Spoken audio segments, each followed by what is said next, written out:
les amis, bienvenue sur ce nouveau podcast du site commentphotographier.com.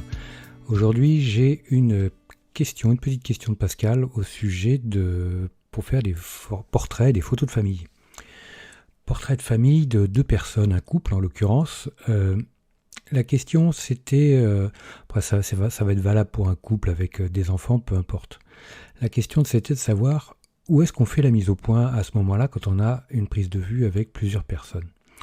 Alors pour un couple, l'idéal c'est de les mettre sur le même plan. Parce que c'est vrai que la profondeur de champ va se déplacer dans l'axe qui va du photographe vers le sujet.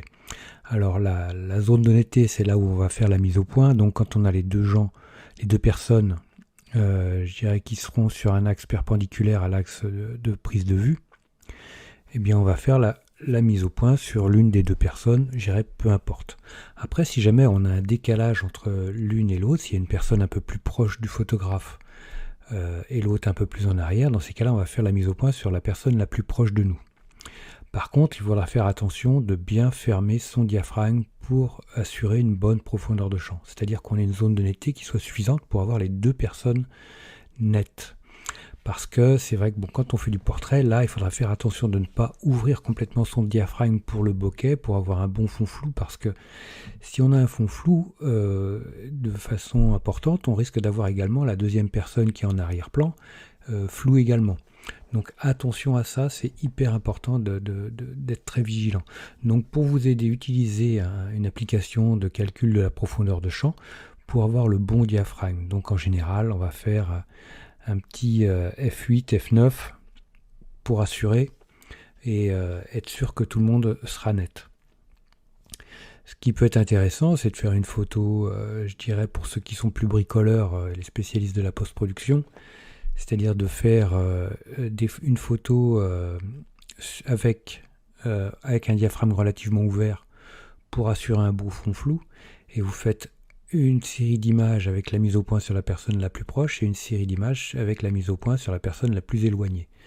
Comme ça, vous êtes sûr d'avoir des visages bien nets et que vous pourrez réincorporer le cas échéant sur Photoshop.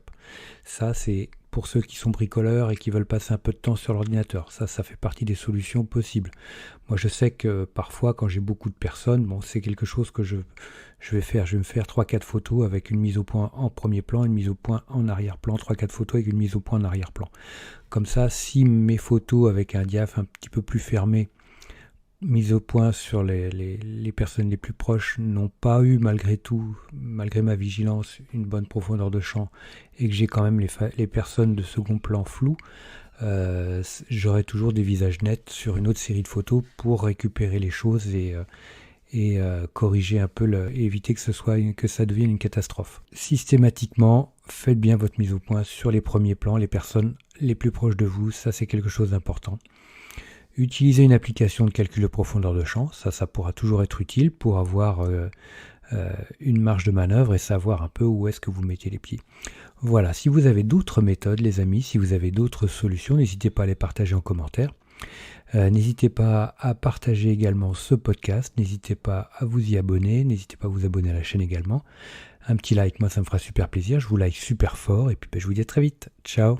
Dernière petite chose avant de se quitter, si ce n'est pas déjà fait, je vous encourage à faire partie de ma liste de contacts pour bénéficier de conseils quotidiens, d'astuces photographiques, de choses vraiment utiles et intéressantes à connaître, à savoir, ou à se faire rafraîchir la mémoire sur certains sujets.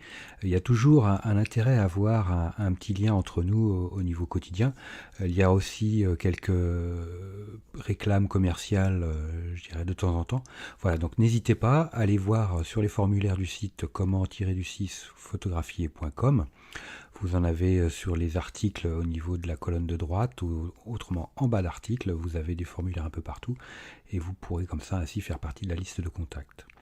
Autre chose également, actuellement il y a 50% de réduction sur toutes les formations du site commentphotographier.com. Donc vous allez sur le site commentphotographier.com et vous allez sur la page formation tout simplement, ou alors comment-photographier.com/formation photo. Mais allez sur le site, ça sera beaucoup plus simple. Donc vous avez 50% avec le code 5050 en chiffres arabes et vous pourrez bénéficier de toutes les formations à moitié prix. Vous avez une quarantaine de formations sur la photo de paysage, vous avez des formations sur le portrait, vous avez des formations sur les photos d'enfance, sur les photos flash, sur la photo culinaire, j'en passe et des meilleurs les amis. Donc ne vous privez pas, c'est actuellement avec le code promo 50 50%.